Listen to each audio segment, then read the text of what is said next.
Aho neza abadukurikiye amazina nitwa Emmy nk'ibisanzwe nkuko bisanzwe rero umuntu mushyashya kuri YouTube channel ndamushishikariza ko yakora subscribe kugira ngo amakuru n'ibindi biganiro bizajya bicaho kuri YouTube channel abashe kubikurikirana 5/5. So hanyuma rero ubwo twe turi hano mu murenge wa Kabarore twe tubonye akarasisi k'abanyeshuri kabisa ngeza amahirwe mpura n'uyu mugenzi wigenderaga ariko abifite amakuru ese badusobanurira akarasisi kari kagamije iki bari abanyeshuri byari bimeze bite? Muri make nanjye nishimiye muri iki gitondo kuko nagashya mbonye ntabwo twari tubizi nkuko wabibonaga natwe niko tubibonye ariko ubusanzwe ntarakomeza kuvuga amazina nitwa Niyomushumba Germain cyangwa Pastor Germain nkuko bakunze kubivuga nkaba nkorera hano muri Kabarore nkaba nkora mu bijyanye na service y'ubuzima ukuvuga ngo rero akarasisi tubonye aha ngaha ubundi ni akarasisi k'abana b'ikigo bita Morning Star Academy AR Kabarore.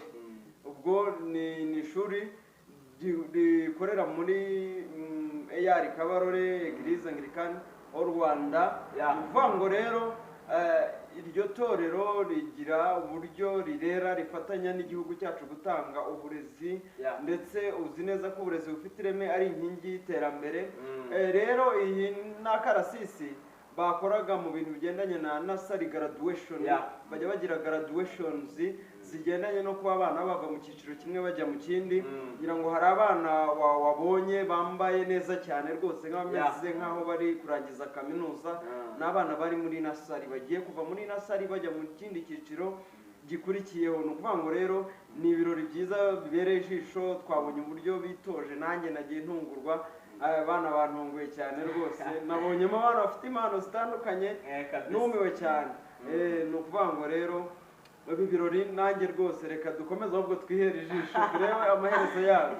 Yes, abadukurikiye twabashishikariza rwose mukurikira iki kirori uriyo cyagenze 5/5. Yego hanyuma ikintu gishoboka cyo umuntu wese w'umubyeyi namwifuriza kurerera muri Morning Star Academy AR Kabarore. Batanga uburezi bufite ireme bari mu munyarwanda w'ejo igihugu gishaka isi ishaka muri rusange.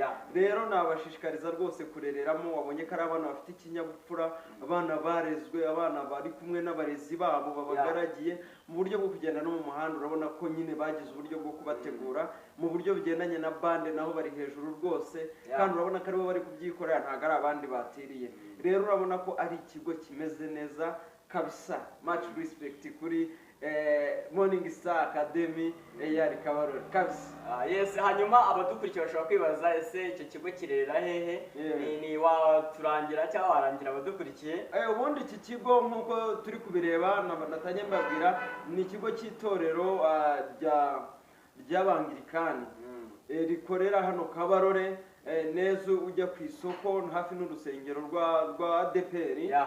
No kuvuga ngo aho ngaho niho ku ikanisa ya Kabarore paruwasi ya Kabarore n'icyo kigo kiri rwose ni hafi yacu nagara kuvuga ngo kiri kure ikigo kiri kumwe n'urusengero aho urusengero rwubatse ni naho ikigo cyubatse. Nekereza ko rwose ni ibintu byiza cyane ntabwo ari kure ku buryo abantu bahayoberwa no kuzamuka hano inyuma ya gare gatoya hari umuhanda hano hafi hari igaraje ukuntu werekeza ku isoko ruguru n'ubundi nta mayobera hari kabisa niho kiri. Umuntu wakenera kuba yajya kurererayo cyangwa se yafatanya no mu bigendanye no gutanga uburezi bufite ireme niho yabasanga. Asante murakoze cyane. Namwe murakoze. Mwakurikirana akarasisi mwebwe abadukurikiye kabisa ni ibintu bimeze neza biryoshye mbifuriza kuba mwarira abana hano kuri Academy kabisa ni ibintu bimeze neza. Ciao.